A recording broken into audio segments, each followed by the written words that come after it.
So I'd like to welcome you to the Charter Trustees to this virtual meeting of Poole Charter Trustees, and to the press and members of the public who are viewing the live stream of this meeting. I'll now just remind you of the housekeeping arrangements for the meeting. Please note that the meeting is being recorded for live and subsequent broadcast and will be published on the Council website for at least 6 months.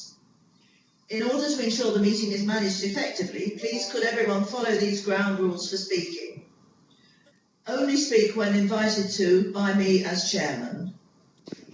If I haven't called you by name, please give your name before you speak. Some people may need to dial into the meeting and will therefore not have the benefit of the visual. Please mute your microphone when you're not speaking. If you want to speak, would you please type RTS, request to speak, in the instant message conversation panel on the left-hand side of your screen and click the arrow button to send. Please note this panel is visible to everyone. Where there appears to be consensus in the meeting for a motion, I will ask if there's any dissension from the motion. If you wish to vote against, please type against in the instant message conversation panel. Otherwise, the motion will be agreed without a vote. When a formal vote is required, if a formal vote is required, this will be carried out by roll call, asking for a response of for, against, or abstain from each Charter Trustee. If by any chance my connection is lost during the meeting, the Deputy Mayor will take the chair until it's restored. Finally, please can you make sure that all background noise is kept to a minimum as far as possible, that mobile phones and other devices are switched to silent for the duration of the meeting. Thank you. So we start with apologies. Have we any apologies? Madam Mayor, I have apologies from Councillor John Beasley, Councillor Vicky Slade, and of notification that Councillors Mark Howell and Karen Rampton may well be joining us late. Just like to check whether Councillor Anne Stribley has joined. If not, I think we'll have a note that Councillor Anne Stribley may be joining us later as well. Madam Mayor, may I also, it's Councillor Haynes here, may I also put forward apologies from Councillor Philip Broadhead, please? Thank you. Thank you. Any other apologies or known late arrivals? No, thank you. So we go on to item 2, declarations of interest. Madam Mayor, no declarations have been received. Thank you. Has anyone anything to declare at this moment? Thank you. So now we come to the confirmation of minutes and matters arising. We've got 2 sets of minutes to look at, very far apart, one from the 29th of January and one from the 22nd of July. So the copies have been circulated. Has anyone got anything they wish to raise? First of all, about the January minutes.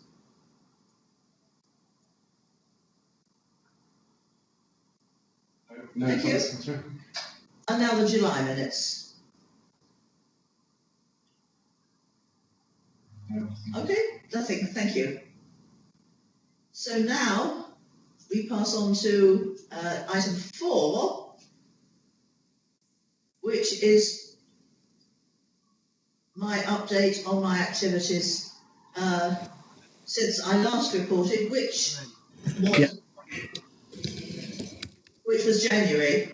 So quite a long time, but not an awful lot to report. So when the COVID-19 pandemic caused a lockdown and the cessation of almost all that we previously thought of as normal life in the UK, the same, of course, applied to the mayoralty. The last engagement I attended before lockdown was on March the 10th, and that was the Senior Awards presentation at Parkston Grammar School. Lots of, all the subsequent appointments that were in the diary at the time, obviously were cancelled. And since then, since the early March, my official engagements can literally be counted on the fingers of one hand.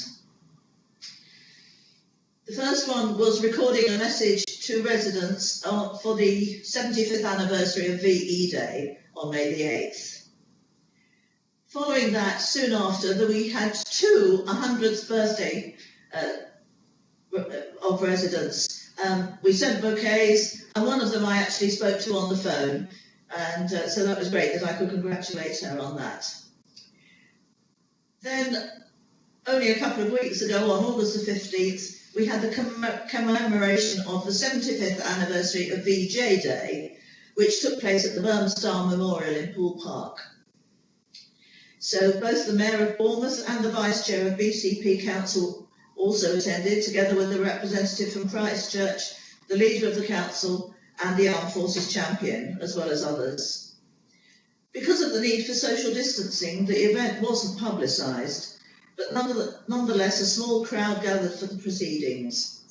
It was wonderful that two survivors of the war in the Far East were able to join us. Both of them are 99 years old. And now I'm going to mention something I actually didn't do. I, along with other mayors, had a request from the High Sheriff to put forward names of people we considered had given outstanding service during this time of pandemic, so that they could receive an award from him. I gave it much thought, but decided not to submit any names. This wasn't because no one deserved to be honoured, quite the reverse. Once again, Poole and our people proved the strength, resilience and compassion that we know exists here.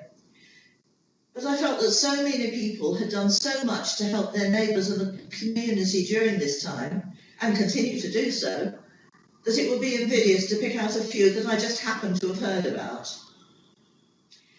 But I'd like to take this opportunity to say to everyone who's been giving any form of help and service, thank you, everyone. You all deserve our gratitude for all you have done and are doing. You are all stars and you're all worthy of awards.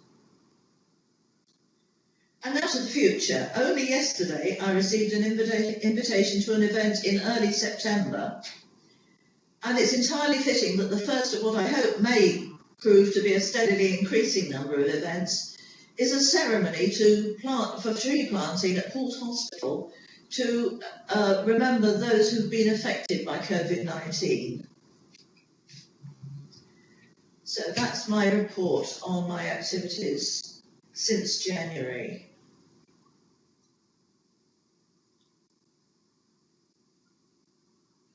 And now I call on Richard Jones, Head of Democratic Service, to present the internal audit report circulated with the agenda. Thank you, Madam Mayor. Members, I'll refer you to pages 15 to 26 of the agenda. Just very briefly introduce the report. The Council's audit team have undertaken an audit on behalf of the Charter Trustees for the period to the 31st of March 2020 to provide an assurance opinion on each of the internal control objectives as set out in the annual governance and accountability return, which is included as a separate item later on your agenda. These are also listed in the audit report on page 17. Trustee members will note that of the 10 applicable internal control objectives, one's been assessed as providing minimal assurance, 4 as partial, and the remaining with reasonable or substantial assurance. The report identifies 9 recommendations, and each have a management response and a target date for resolution as shown in the table in the report. The control objective with minimal assurance and a high priority relates to the establishment of a risk register, which is included as a separate item on your agenda this evening.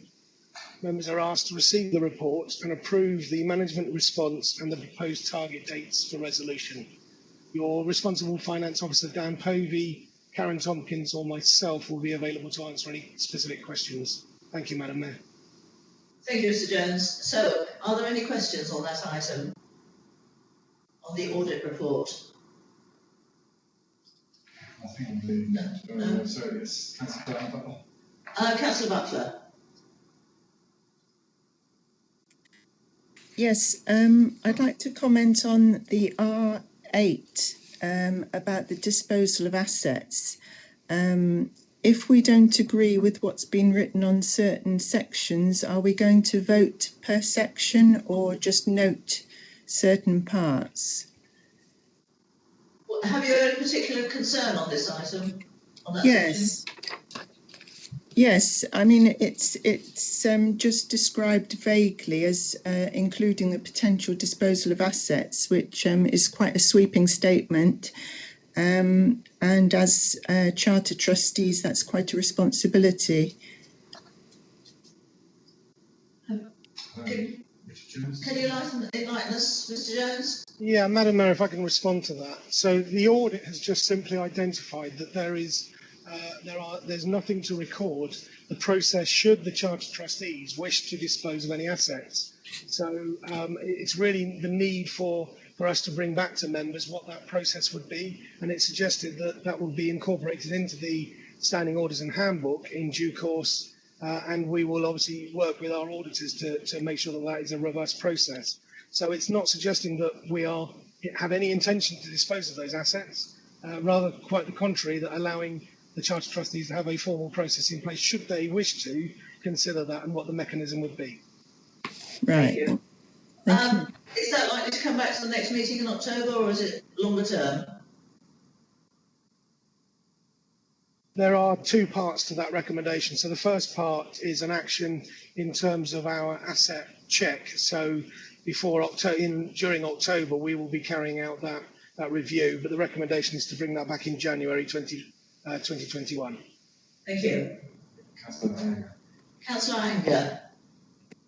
Yes, thank you. I may be asking this question not at the right point of the meeting, but we're looking here at this part 3. I hope I'm on the right page, as it were. The annual governance and accountability return, and there's a part 3, and this part 3 is for authorities, where I'm reading the first sub-bullet, an authority of a gross income more than 25k, but less than 6.5 million. Can I stop you, Councillor Anger? That's actually coming up later on in the agenda. Can you hold fire? I'll raise it then. Thank you. No other comments? No other comments? Okay. So we need to formally adopt this report. Is anyone willing to propose? Well, I'll propose myself from the chair. So for that, I need a seconder, please. If anyone is willing to second. Please. I second. I didn't hear who it was.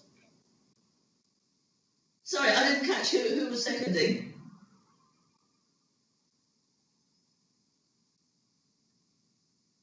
I didn't identify the voice. Can someone enlighten me? Can we just clarify who was seconding the Mayor's proposal? It's Karen Tompkins here. I think it might have been Councillor Trent, but I'm not sure. Or would anybody else like to second? Or would anyone else be willing to second, since... No, I didn't second it, because I'm going to abstain on it, because I don't have the document. Well, somebody said they were willing to second, but I didn't identify the voice. And they're not owning up now.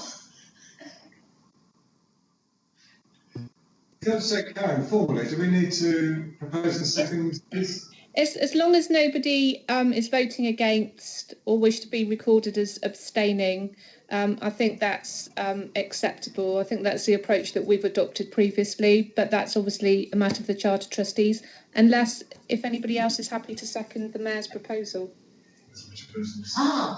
What are you saying? Well, he's just said for Chris to speak. Councillor Richard Burton. Yes, although I wasn't the first person, I am quite happy to second it. Thank you very much. Much appreciated. So, if you wish to vote against or abstain, will you record it in the conversation box? One abstention from Councillor Trent. Right. So there's one abstention. So I will take that everybody else is in favour. So that is with one abstention accepted. Thank you. So now we move on to item 6, the development of the risk register, which was referred to in the previous item. And I'll ask Karen Tompkins, Deputy Head of Democratic Services, to present the draft risk register and to highlight how the register will be developed. Many thanks, Madam Mayor. Obviously, circulated with your agenda papers is a very draft of a risk register, and obviously, as you can see, needs further work doing on it to allow the Charter Trustees to identify the risks that may be facing them. One option would be potentially for the budget signatories, together maybe with a small group of Charter Trustees, to take on this piece of work and look at the risk register, identify the issues that may be facing you, and to bring back a sort of more detailed draft document to a future meeting of the Charter Trustees. Happy to respond to any questions if I can, but as I say, it's in its initial stages of being prepared at the moment. Thank you, Madam Mayor. Thank you. So, would anyone like to ask anything or query anything or make comment on anything? Councillor Iyengar. Well, yes, Councillor Iyengar, I think this is your turn now. Actually, no, this is on the risk register. It's actually an observation rather than a question. As any good risk register has, it has dates towards the right-hand side of it. Probably it is a question I'm asking, which is, given that we are hearing just now about news of what may become of Poole Civic Centre, the dates for actions on this risk register must be hand in glove with what's intended for Poole Civic, and some or all of these risks maybe do have a link to what is happening with the Civic Centre. Some of those dates towards the end of 2020 initially don't give me confidence that things may be being done on time. So this is an earnest request from me, please, that such a group as you're describing, Madam Mayor, gets together very quickly, and actually the dates for the management of these risks need to be absolutely in sync with what is intended for Poole Civic. Thank you. Thank you. Good point. And Councillor Butler. Yes, I had 3 points really. I was worried about, again, the assets, and number 3, personal injury. Surely the risk owner should be civic dignitary, event organiser and civic team, not the Charter Trustees. I think legally, if all of us are going to be the risk owners, I think that's not very fair. And also number 4, the COVID situation. Again, I don't see why the trustees should be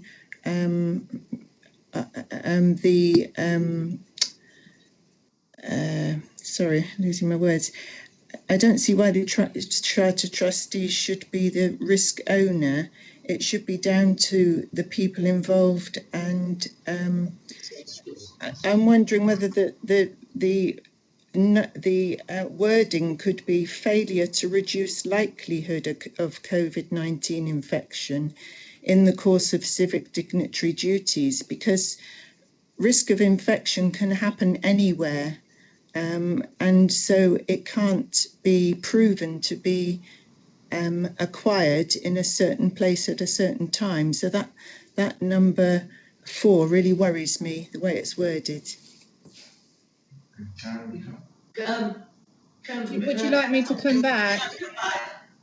As I indicated, Madam Mayor, this is a very initial draft. Obviously, this is the reason we would like to get a group of members together, including the budget signatories, to go through all of these in detail, and we can take on board the issues and comments that members have made, and work with our insurance experts in BCP Council to give us some guidance and any other guidance that we may need to seek from other areas. So totally take on board what members say. It's initial starter for 10, and there clearly is more work that needs to be done, Madam Mayor. Thank you. So I assume we're not actually going to formally accept the risk register tonight because it is in such an early stage of development. But maybe, sorry. The one thing I would say is you may wish to note at this stage what's been identified, and if you're happy for this small group of members to start working on it, then obviously we can start that work ASAP. Yeah, thank you very much. So we'll make sure that the points that have been made are noted. If the budgetary signatories are willing, I know one of them's here. I'm not sure whether the other one is. So if Councillor Andrews and Councillor O'Neill are willing to take on that role with others. Yeah, Councillor Andrews here. Yes, I'm willing to be involved in a working party if one is to be set up. Is Councillor O'Neill here?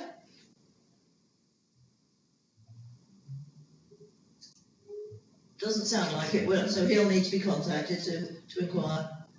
So then Judy Butt, David Brown, Mike Brooke. Right. So Councillor Judy Butt now. Thank you, Madam Mayor. Could I just please have confirmation who actually does sit on that party or committee or whatever we were talking about? I'm getting a little confused with regard to the budgetary constraints. Also, with regard to Councillor Butler's point, I take it that this is just in the duties of the mayoralty. So it is only when the mayor and the civic party are performing their duties that we would be considering their openness or otherwise to COVID and not in their normal day-to-day duties. My main concern is one which Councillor Agenga touched on, I believe, and that's this is all very well, and this seems very small fry in comparison to what we've heard, that the building is not going to be in use from January. And of course, this does give great difficulty to the civic party as to where they're going to be, how they're going to act, how the staff are going to support them, etc. So I feel this is just really tagging around the edges. Unless I've missed a point and there's another report to all councillors giving us a chapter and verse on what's happening with regard to the building. Thank you. I'll ask the Chief Executive to answer this one. Yes, the council's made a commitment to gradually move its headquarters locations into Bournemouth, but that does not mean that Poole Civic Centre will be shutting by the end of this calendar year. I want to emphasise that, and we will be liaising with members when we have the programme for doing so. But I just want to be clear: this is not a complete shutdown of Poole Civic Centre. Therefore, the mayoralty can continue to operate from here for the time being. And of course, part of the building, the significant part, is now listed. So there are constraints on anything that people might want to do with that. We might be able to stop them. Thank you for that confirmation, Mr. Chief Executive. I'm extremely grateful. Next speaker is Councillor Brown. Councillor Brown. Thank you, Madam Mayor. Yeah, just to comment on this risk register. I know for the risk number 1 about failure to safeguard the assets and the civic regalia, it talks in the actions about the asset verification and reviewing the insurance arrangements. I just wonder if that can be added for number 3 as well, where we talk about preventing dignitary from sustaining personal injury and the potential liability of a claim against the charter trustees and reputational damage. In the further actions, I would suggest that we also need a review of the insurance arrangements there. I mean, I imagine there is liability insurance to cover us as charter trustees should a civic dignitary be injured in carrying out their duties. Obviously a liability insurance, but could we add that in as an action that we do review the insurance arrangements for that, just to ensure that the charter trustees are protected in case of any liability arising? Yeah. That also will be added to the list. We've done next. So Councillor Mike Brooke. Councillor Mike Brooke. Madam Mayor, I'll just get the camera operating, hopefully. There we are. It was just to pick up on Councillor Butler's point with relation to number 3 and number 4. I would have thought, and Councillor Brown's partly answered it in the request for details on the insurance. At the end of the day, as trustees of an organisation, we are ultimately responsible. I don't think we can get away from that particular fact, and therefore it's up to us to make sure that on any trip or excursion or outing that the mayoral party or the dignitaries are involved in is actually dealt with in the right way, and all care is taken. That can be done through developing the risk register in more detail, but my belief, I may be wrong and I'm willing to be corrected, my belief is that as trustees we have the ultimate responsibility, and therefore things do fall back on us, and that's why we need the insurance to cover those eventualities. Thank you. Any comment? So we'll note that and feed that into the working group. Councillor Stribley. Thank you, Madam Mayor. Councillors Iyengar and Butler raised some very valid points. So if they're willing, I would suggest that they are added to the working group to look into this, drafting this register. Thank you. I was going to suggest that we've already got the nucleus of the 2 budget signatories, that after this meeting at some point a request is sent out for expressions of interest in taking part. Yeah. So those that are interested can submit their names. We may have to limit the numbers, depends how many people put themselves forward, because we clearly don't want a huge group doing this. But, well, that's why I suggested the people who've paid the most attention so far, Madam Mayor. Well, we know who they are, so we will bear that in mind when we set up the group. Councillor Daniel Butt. And Councillor Daniel Butt. Thank you, Chair. I just want confirmation from the Chief Executive regards to the Civic Centre building, that the building will not be sold for the foreseeable future, regards to the historic value, regards to the Mayor's regalia and everything that's in the building. Would it not be an idea, not saying it's going to happen, that the museum that's in the old High Street, which is now not accessible by disabled, moved to Poole Civic Centre? Then that could be used more easily accessible for disabled. Thank you. Thank you. I think probably the best answer I can give to that is that, of course, the disposal of an asset such as Poole Civic Centre would be a councillor's decision, and we will look at all the options before bringing that forward via the Cabinet to the full council. So I don't think members should have any doubt that we recognise the importance of the buildings and getting the best use for them. And there will be various suggestions about best use, but we'll be bringing that to councillors for decision as appropriate. Thank you. And of course, the building is not in the ownership or trust of the Charter Trustees. We are responsible for the regalia, things like that. The smaller items, not the fabric of the building. Although obviously we have an interest in it, but not a financial or legal interest in that sense. Councillor Andy Hadley. And Andy Hadley. Councillor Hadley. Thank you, Madam Mayor. Yes, I guess it ties in with this, and I don't think it's really quite the risk register, but there is something about being clear about what aspects of the Civic Centre we would like to retain, or indeed, if it was a different building, what would be needed to conduct the civic duties and protect the assets that we do hold. So whether that's that same group or whether there needs to be a small group of people who actually look at, what is the ask of the overall BCP Council for what the Mayoralty of Poole and the trustees would want. Thank you, Councillor Hadley. That is very much on our agenda, and we'll be coming forward with discussion and thoughts about that in the near future. Any more? Okay. No, I think that's so. I've just got one from Councillor Iyengar. Oh, Councillor Iyengar again. Yeah.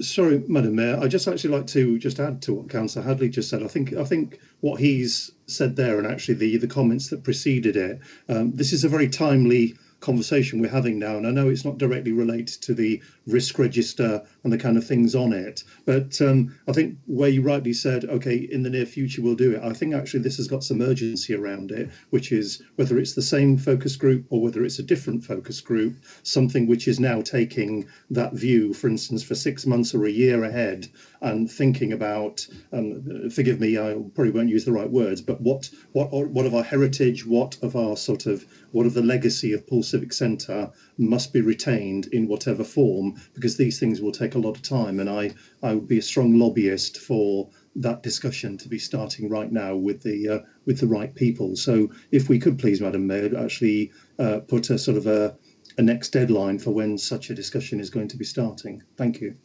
Thank you. Watch this space, it will be happening very soon.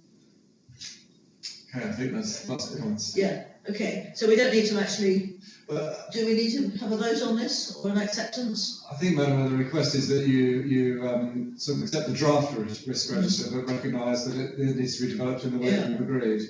And we've set up a mechanism for beginning that work. So I'm happy to move that we accept the risk register in the current form, but with the proviso that it's going to be worked on in the very near future by a small group. Have I got a seconder for that? Madam Mayor, could I ensure that it's a cross-party small group, please? It will, but remember the Charter Trustees are not party-based. Okay, that's fine. So, Madam Mayor, there are 1 or 2 comments on the chat box just asking for confirmation about what does very soon mean. Well, whether we can expand. I would hope before the end of September. Karen, you confirm that? Yeah, Graham, yeah, we'll work on that basis if that's the agreement of the Charter Trustees, and I can include that within the decision. Thank you very much. Thanks. Councillor LJ Evans, happy to second. Oh, thank you, LJ Evans, for seconding. Thank you. So if anyone wishes to abstain or vote against the acceptance of this report with the additions we've made, the provisos, could they put it in the chat box now, please? Otherwise, we'll move ahead.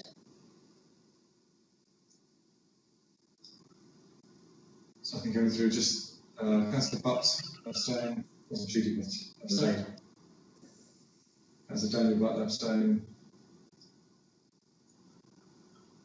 Councillor Karen Rampton abstain,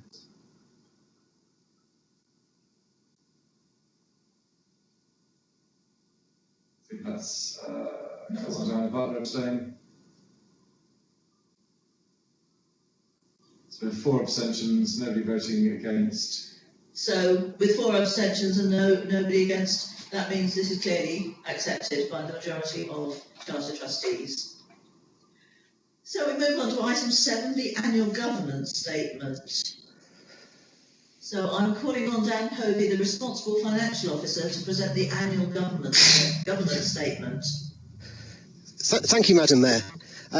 So agenda item 7 can be found on page 29, this item asks the Charter Trustees to consider and approve the annual governance and accountability return. The format of the return itself is prescribed. The Charter Trustee is a smaller authority by the definition of its scale of income and expenditure. What I will say actually at the beginning is that some of the dates referred to in the first section about when we have to have the accounts approved by have been superseded due to coronavirus. So there was some amending legislation, and what that says is that the Charter Trustee should approve the accounts by the end of August. Public inspection period must start by the 1st of September, and the audited accounts should be put on the website by the end of November. So that's just amended some of the dates that the Charter Trustee will see in the document. In terms of the content, on page 3 of the governance return, you will just see a summary of the internal audit conclusions, and these feed directly in from the agenda item 5, the internal audit report, just confirming some of the areas where we're going to take further actions to improve control, a lot of it around doing bespoke financial regulations and risk register specifically for the Charter Trustee. Page 4 is the annual governance statement, section 1 of the return itself. Again, this builds directly on the internal audit report. It confirms that there is a sound system of internal control. The only no on the statement refers to the agenda item we've just talked about, which was the absence of a specific risk register for the Charter Trustee, and you know the motions are in hand to address that as per the previous discussion. The main substance of what I was going to present, Madam Mayor, is section 2 of the governance return, which is the accounting statements for the last financial year. That's on page 5 of the actual return itself. And what you'll see on that, and incidentally, this covers actually agenda item 8 as well. These do form the accounts that we're going to be asking the Charter Trustees to approve. But what you'll see from here is that the financial position is that we raised the precept in box 2 of 124,000. If you add boxes 4 and 6 up, we spent just over 86,000.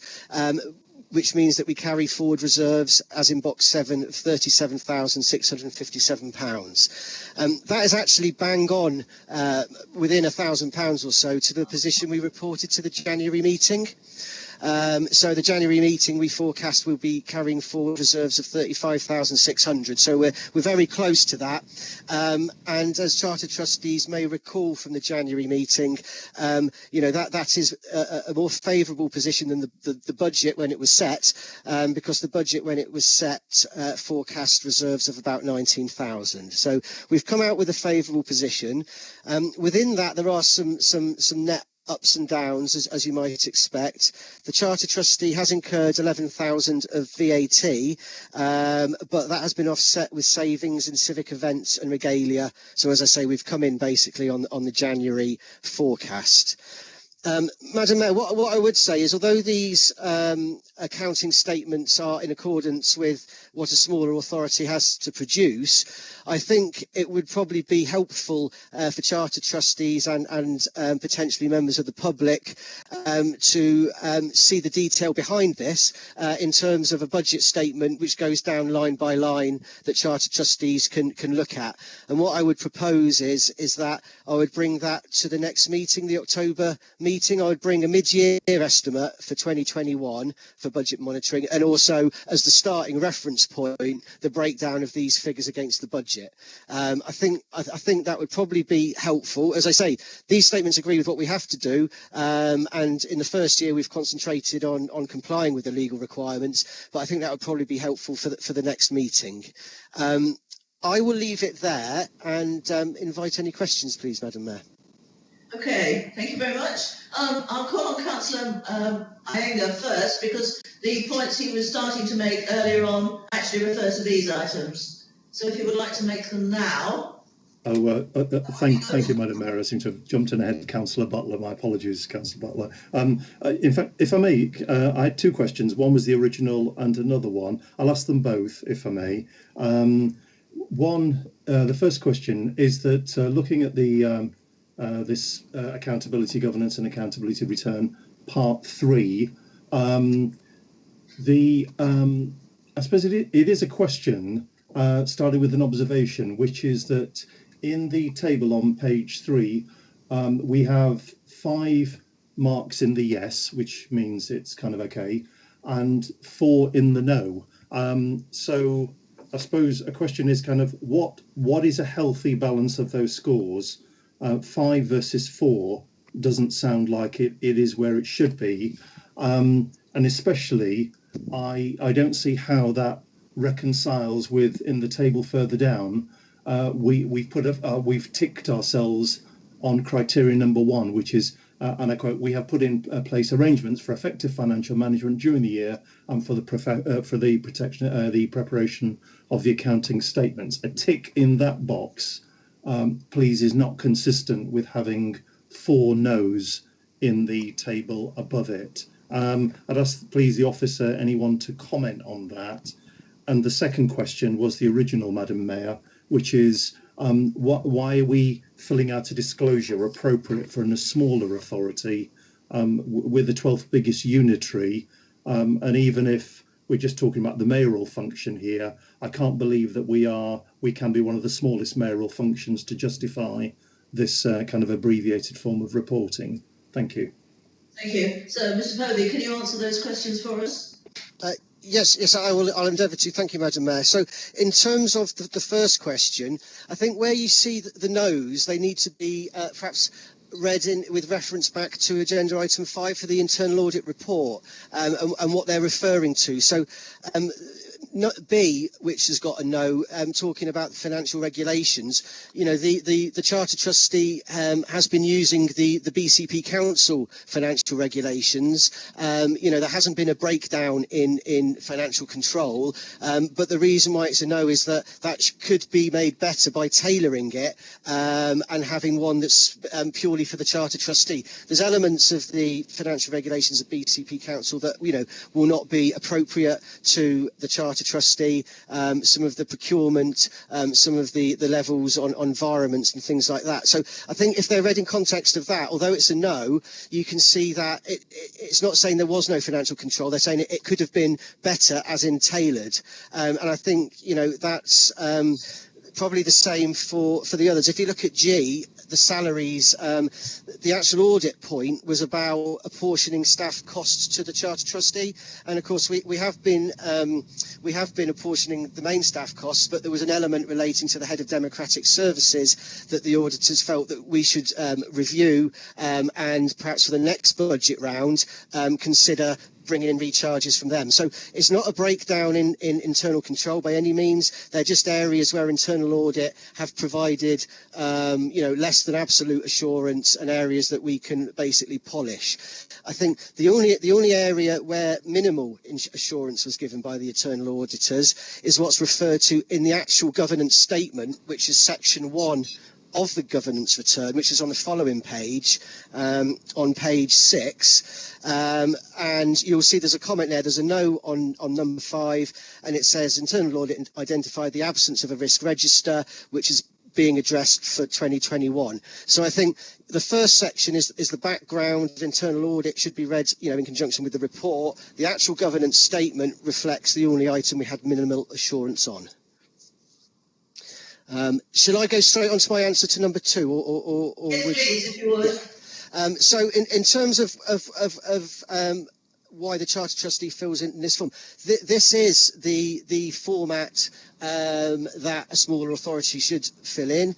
We're clearly between the 25,000 and the 6.5 million gross income and expenditure. Other Charter Trustees classed as smaller authorities fill in this exact paperwork, and of course we are a completely different organisation to BCP Council.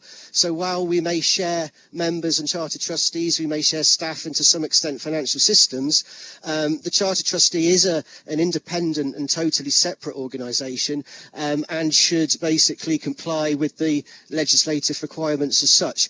If we were to produce more, and wanted them audited, if you were to produce a full set of accounts along the lines of what BCP does, you would be looking at a very large audit fee, and you wouldn't be, you wouldn't be adding anything to complying with legislation. However, I do take the point that these are very abbreviated, and for the benefit of everyone who's got an interest in the Charter Trustee, that's why I propose to bring the breakdown to the October meeting. The income and expenditure that is in this is virtually bang on what we saw in January when the full breakdown was provided. Request to speak from Councillor Butler. Thank you, Madam Mayor. Yes, I had a few issues on this one. The balance brought forward on the last statement we had in January's meeting, we had a reserve of 18,950.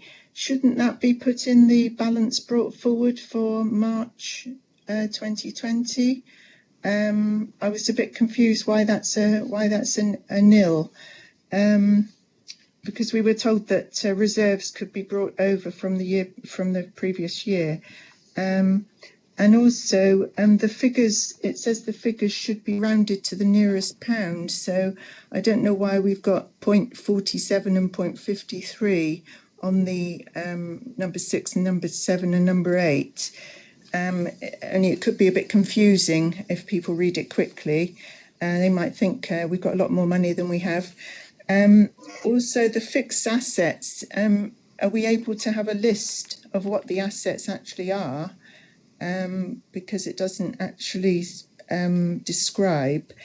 And also there was seemed to be a bit confusing about the staff costs, that in one element it said we hadn't really paid anything, and then it says in number 4 we've paid 55,200. So that was a bit confusing. So thank you. Could you clarify, Mr. Povey?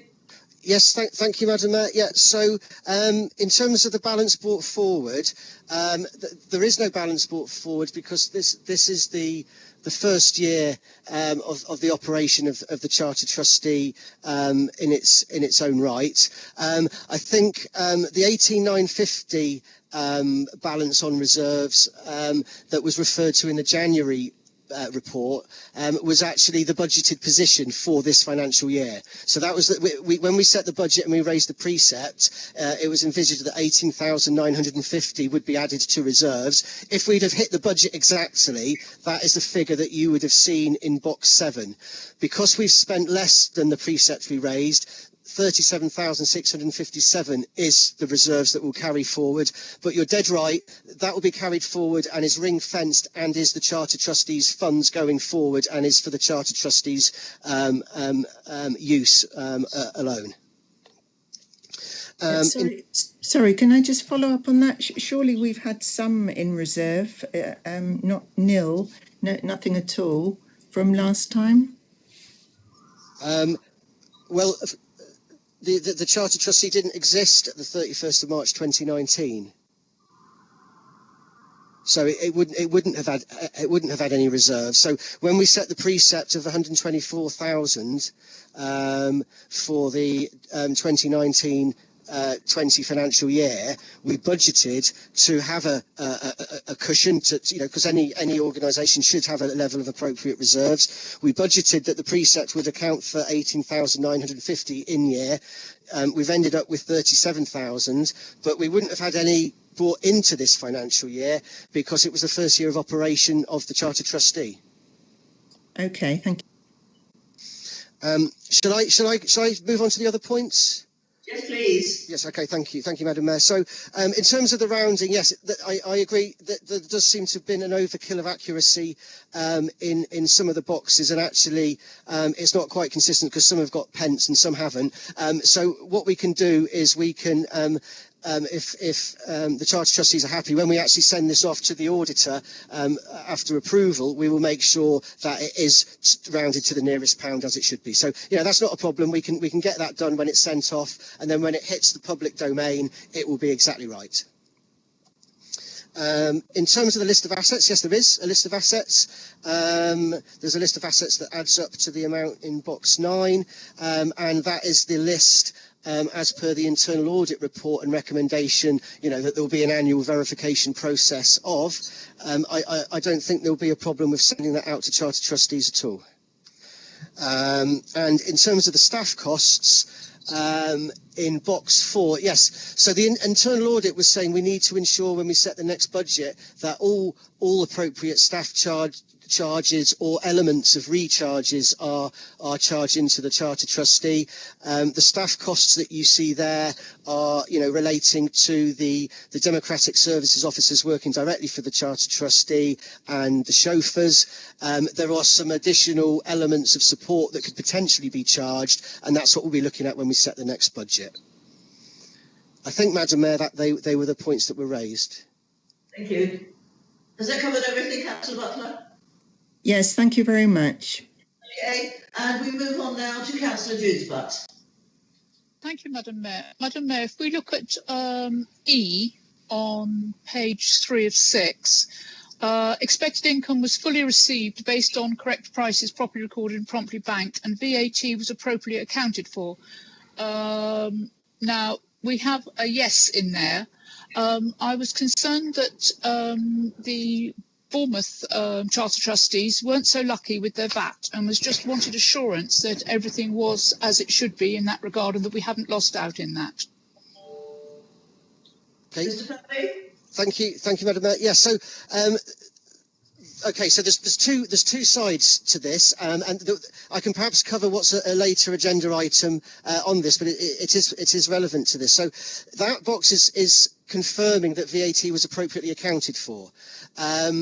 What we were discussing in the January meeting, if Charter Trustees recall, is that the assumption when we set up the Charter Trustees was that they would be able to reclaim VAT under Section 33 of the VAT Act under the umbrella of BCP.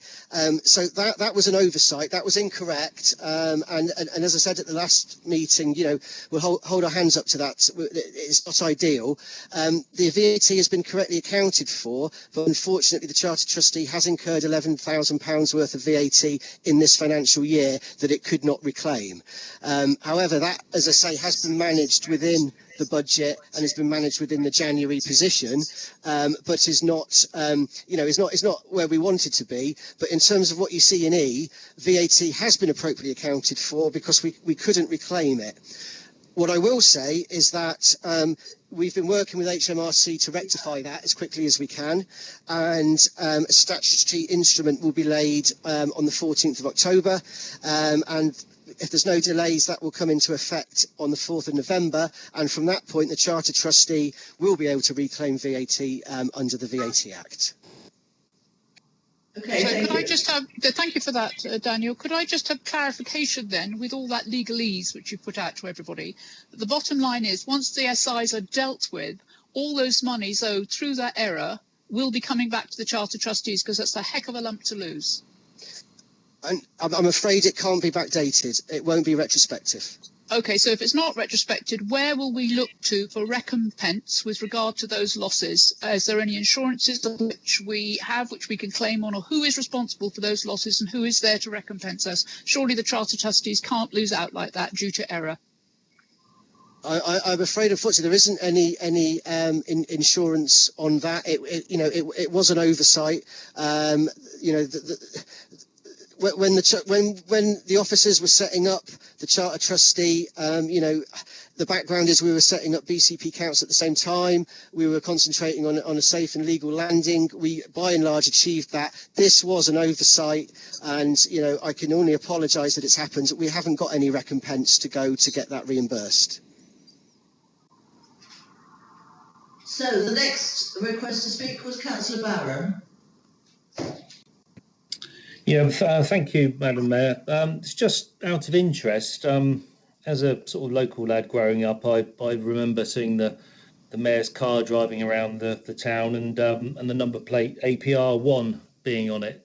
Am I right in thinking that's still an asset of the Charter Trustees, the number plate, the mayoral number plate? Just out of interest, please. I'm sorry? I'm asking Mr. Povey if he can confirm that, or maybe somebody else. I would have to check the list. I don't believe that is, because I'm not sure that qualifies as a heritage asset, basically, because the Charter Trustee is only allowed to own heritage and historic assets. I don't know whether Karen, who has probably perused the list in a little bit more detail, can confirm that or not. Sorry, I don't have that information to hand, but I can certainly do some checks and advise the Charter Trustees of the position in regards to that particular number plate. I think that might be the best approach if you're happy, Madam Mayor. Yes, but we would like to know, I think. Thank you. Have we got any more requests? I think Councillor Iyengar. Oh, Councillor Iyengar again. Thank you. Yeah, mine was actually back to the VAT issue, and just on the back of Councillor Butt's question. If we've incurred, Mr. Povey, 11k of VAT losses so far, and if, as you say, the statutory instrument will be laid, I think November, did you say? Can you tell us, do you have a forecast for what further, if any, VAT losses will be incurring on top of the 11k until the instrument is laid? Effectively, I'm asking for what is our full year forecast for VAT losses. Okay, thank you. With your permission, Madam Mayor. So the 11k was the full year effect for 2019-20. All things being equal, and we haven't raised the precept for the current financial year 2021 by an awful lot. So my estimate would be half of that. So an additional 5,000 or so. Thank you. Have we any more requests? No, I don't think so. Yeah. Right. Okay. So do we need to accept these? Yes, it's just item 7 and 8. So we need to move to accept items 7 and 8. They can be done together. I imagine the voting will be similar for both items. So have we anyone who will move and second the acceptance of these reports and the statement of accounts?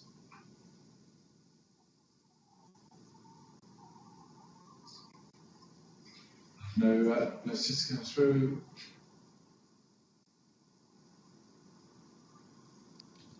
Three people abstaining, but nobody having voted yes. Well, we've got 3 abstentions for a motion that doesn't exist, so this is quite original. I'm happy to move it myself from the chair, get it moving, get it started, but we do need a seconder or two. Councillor Stribley has requested to speak. I'll second, Madam Mayor. Thank you very much, Councillor Stribley. And that is for both items 7 and 8. Yes. Thank you. So we've had a few abstentions. 6 abstentions, Madam Mayor. And no votes against. So again, that is clearly carried by the majority of Charter Trustees. So we move on to item 9, which has already very largely been covered, the VAT position. Have you anything else to add that you haven't mentioned already, Mr. Povey? All that needs to be said. I haven't, Madam Mayor. You know, I haven't really got anything to add other than what was discussed on the previous item. Thank you. And I guess there won't be any more questions because we've had several on it. Councillor Mike Brook. Oh, Councillor Brook. Sorry, Madam Mayor. I'm trying to get the camera keeps on disappearing. Fine, thank you. Can I first of all thank Mr. Povey for the work he's done in sorting out the VAT. I raised it back in January in the first place, but I have to say that I am disappointed that the error has cost, or likely to have cost, the Charter Trustees somewhere in the region of £16,000 to £17,000, which in these days is an awful lot of money. It really is a pity that it wasn't dealt with earlier on, but I understand the reasons why, but I still need to express my disappointment that that actually occurred. Thank you. Does anyone else wish to speak on this subject? Sorry, Madam Mayor, I was just making a note about following that up. Thank you. There's no other requests, Madam Mayor. Okay. Thank you. So is that just to be noted, that position? Yes, I think so. So we need to just formally accept or note the position. Sorry, I have put in to speak. Have asked a few questions, but they're not being fielded. Sorry if they're a little erratic out of turn, but I think they are important, Madam Mayor, with respect. Yeah, sorry, your request to speak has only just come through. Fair enough. Just APR1 was scrapped, the car, and obviously the number plate is a very valuable asset of BCP. Wonder what had happened to it.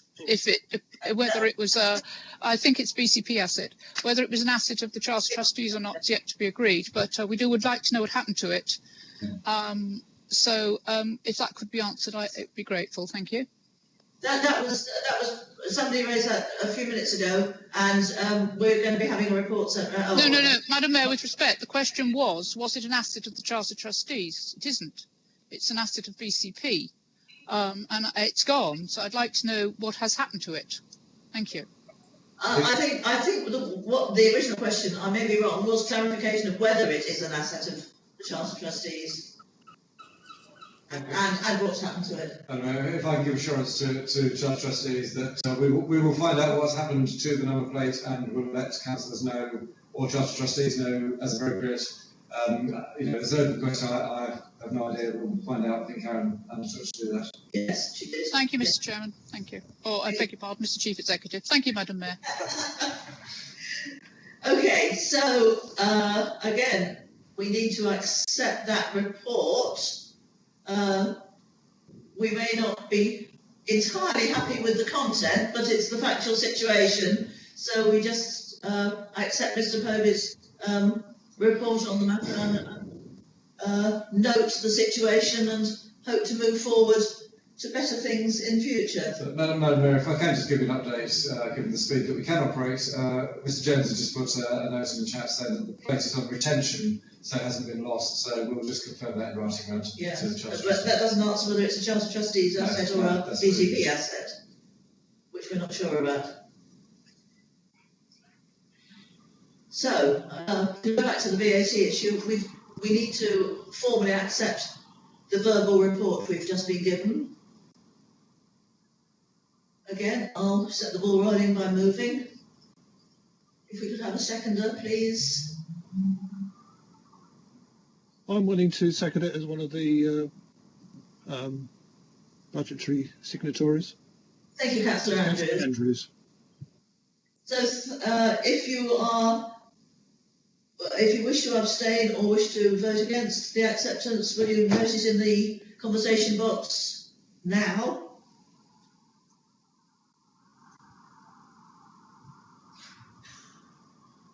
Speculation on number plate value. 2 abstentions.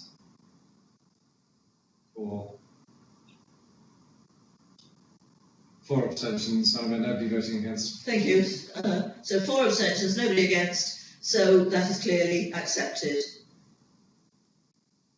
So thank you, everybody. That is the end of business, and we're closing the meeting now. So the recording will be switched off imminently.